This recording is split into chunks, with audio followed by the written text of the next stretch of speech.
கர்த்தருடைய பரிசுத்த நாமத்துக்கு ஸ்தோத்திரம் உண்டாட்டும். இந்த வேளையிலும் நாம் ஆண்டவரை ஆராதனை செய்யும்படிக்கு வசனத்தை தியானிக்க போகிறோம். இந்த வசனம் சங்கீதம் 9:10 வசனம். கர்த்தாவே, உம்மை தேடுகிறவர்களை நீர் கைவிடுகிறதில்லை, ஆதலால் உமது நாமத்தை அறிந்தவர்கள் உம்மை நம்பி இருப்பார்கள். இவ்வளோ அருமையான ஒரு வசனம் பாருங்க. உம்மை தேடுகிறவர்களை நீர் கைவிடுகிறதில்லை.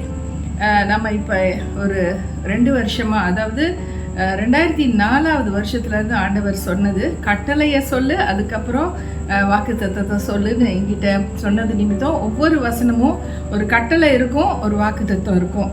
இங்கே உள்ள கட்டளை என்னன்னா, உம்மை தேடுகிறவர்களை தேடணும், ஆண்டவரை நம்ம தேடணும், அதுதான் நம்ம கட்டளை. அப்போ அவர் என்ன செய்வாராம்? நீர் கைவிடுகிறதில்லை. ஹல்லேலூயா. ஆண்டவர் கைவிடுகிற தெய்வமே இல்லை. இயேசு கிறிஸ்து அவர் சொல்லியிருக்காரு, நான் உன்னை விட்டு விலகுவதும் இல்லை, உன்னை கைவிடுவதும் இல்லை. ஹல்லேலூயா. அந்த வசனத்தை கொஞ்சம் நல்லா டீப்பாக பார்த்தீங்கன்னா, கைவிடுறதுனா கையை பிடிச்சிட்டு இருந்தவங்க விட்டுறாங்க, கையை பிடிக்கிறாங்க. யார் கையை பிடிக்கிறாங்க?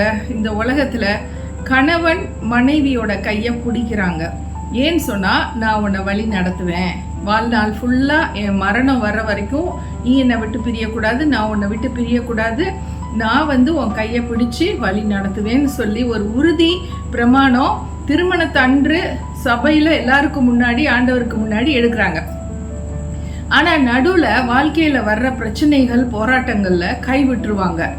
அப்படி நிறையா பெண்கள் கைம்பெண்களாக இருப்பாங்க பார்த்தீங்களா? அதாவது கைவிடப்பட்ட பெண்களை தான் கைம்பெண்கள் சொல்கிறோம். அப்படி உள்ளவங்க ரொம்ப பரிதாபமான ஒரு நிலைமையில் இருப்பாங்க. பிள்ளைங்க பெற்றிருப்பாங்க. இதுக்கு மத்தியில் அவங்க குழந்தைங்களும் அவங்க மனைவி அவங்களும் அந்த லேடியும் கஷ்டப்படுறத நம்ம உலகத்தில் எத்தனையோ பேரை நம்ம பார்த்துருக்கோம். ஆண்டவர் சொல்கிறாரு, அப்படிப்பட்டவங்களை கூட, அவங்க தேவனை தேடுறவங்களா இருந்தால் அவங்களுக்கு என்ன செய்வாரா? ஆண்டவர் கைவிடுறதில்ல அப்படிங்கிறார்.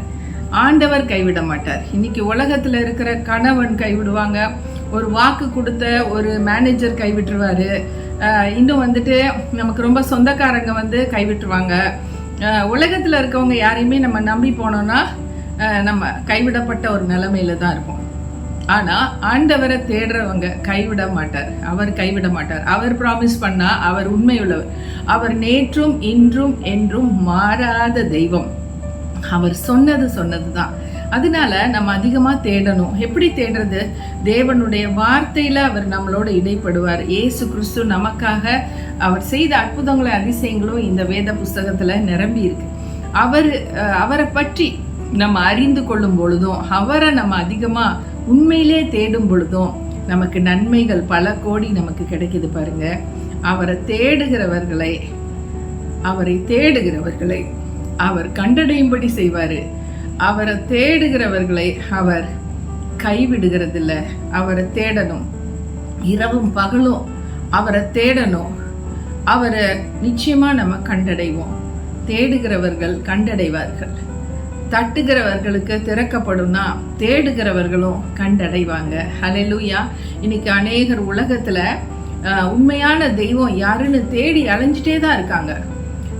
அப்படி சொல்லக்கூடிய அஞ்ஞானிகள் ரொம்ப தேடுறாங்க, தேவனை தேடுறாங்க, ஆனா அவங்க கண்டுபிடிக்கல. ஆனா தேவனுடைய ஞானத்தை பெற்றுக்கொண்டவங்க, அந்த ஞானிகள், அவங்க ஆண்டவரை கண்டுபிடிச்சிட்டாங்க. எத்தனையோ பேர் இன்னைக்கு ஆண்டவரை அறியாதவங்க இங்கே யூடியூப்பில் பார்ப்பீங்க. நிறைய ஆண்டவரை அறியாதவங்க ஆண்டவரை அறிஞ்சிருக்காங்க. அவங்க எல்லாம் சாட்சிகள் கொடுப்பாங்க. அது உயிரோட்டமான சாட்சியாக இருக்கும்.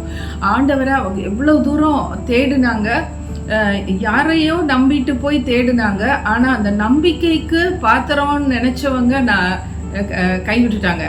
ஆனால் ஆண்டவராகிய இயேசுவை பற்றி அறியாதிருந்தோம் அவங்க தேடினாங்க. ஆனால் தேடும்போது கண்டடைந்தது யாருன்னா இயேசுவை தான்.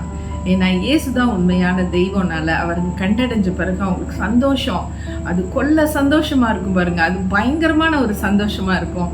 இயேசுவை அறியாதவர்கள் அறிந்து கொள்ளும் பொழுது, இயேசுவை தெரியாதவங்க தேடி கண்டுபிடிக்கும் போது அது ஒரு பெரிய சொத்தை கண்டுபிடிச்ச மாதிரி இருக்கும் பாருங்க. ஹல்லேலூயா. அதனால தேவனுடைய வார்த்தைக்கு, அவருடைய வார்த்தைக்குள்ளதான் இயேசு இந்த வார்த்தைக்குள்ள இருக்கிறாரு. வார்த்தையாகிய இயேசுவையே இந்த வார்த்தைன்னு தான் சொல்கிறோம், the word of God. அப்போ அவரை நம்ம தேடணும். அவரை தேடுறவங்க கண்டுபிடிப்பாங்க, தேடுறவங்களை அவர் கைவிடவே மாட்டார். ஹல்லேலூயா. இன்னைக்கு நம்ம அதிகமாக இயேசுவை தேடுவோம், அறிந்து கொள்வோம். ஆண்டவர் சொல்றாரு, அறியாமையினாலே என்னுடைய ஜனங்கள் சங்காரமாகிறார்கள், செத்து போறாங்க. அறியாமை, அவங்க என்ன குறித்த ஒரு அறிவு அவங்களுக்கு இல்லை, அதனால அவங்க மரித்து போறாங்க. ஆனா நீங்களும் நானும் ஆண்டவருடைய கிருபை நிமித்தம் ஆண்டவர் அதிகமாக தேடுறோம், எல்லாவற்றையும் பெற்றுக்கொள்கிறோம். ஹல்லேலூயா. இந்த நாளில் நம்ம ஜெபிக்கலாம். கர்த்தர் நம்மை ஆசீர்வதிப்பாராக. நல்ல ஆண்டவரே, இந்த அருமையான வேலையிலும் ஆண்டவரே உம்மை தேடுகிறவர்களை அப்பா நீங்க ஆண்டவரே ஆசீர்வதிக்கிறீங்க. அப்பா உம்மை ஆண்டவரே சார்ந்து ஜீவிக்கிறவர்களுக்கு நீங்க உம்மை வெளிப்படுத்தி காட்டுறீங்க. இந்த வேலையிலையும் கர்த்தரையே நம்ம தேடுவோம். அவர் நம்மளை கைவிடவே மாட்டாரு. ஹல்லேலூயா. கைவிடாத ஒரு தெய்வம். அப்பா நீங்கள் எந்த சூழ்நிலையில் நாங்கள் இருந்து உங்களை தேடினாலும் நீங்கள் எங்களை ஒரு நாளும் கைவிட மாட்டீங்க, ஒரு நாளும் எங்களை விட்டு விலகி போக மாட்டீங்க.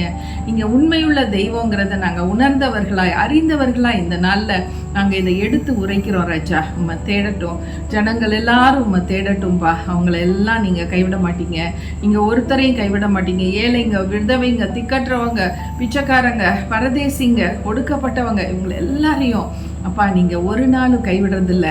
அவங்க தேடினாலும் தேடாட்டியும் நீங்கள் கைவிடுறதில்ல. அப்பா இப்போ நாங்கள் முழுமையாக உங்களை தேடுறோன்னு வர்றோம் ராஜா. இன்னைக்கு யாரெல்லாம் ஆண்டவரை இந்த மெசேஜை கேட்டுட்டு ஆண்டவரை நம்ம தேடணும், இயேசுவை நம்ம அதிகமாக தேடணும்னு சொல்லி வர்றாங்களோ அவங்கள எல்லாரையும் நீங்கள் ஒரு நாளும் கைவிட மாட்டீங்க. நன்றி தகப்பனே, இந்த நேரத்துக்காக நன்றி செலுத்துகிறோம். கைவிடாத தெய்வம் இயேசு ஒருவர் மாத்திரமே என்று சொல்லி உம்மை துதிக்கிறோம், ஸ்தோத்திரிக்கிறோம், மகிமைப்படுத்துகிறோம். இயேசுவின் நாமத்தில் பிதாவே, ஆமென், ஆமென். Thank you friends. May God bless you all.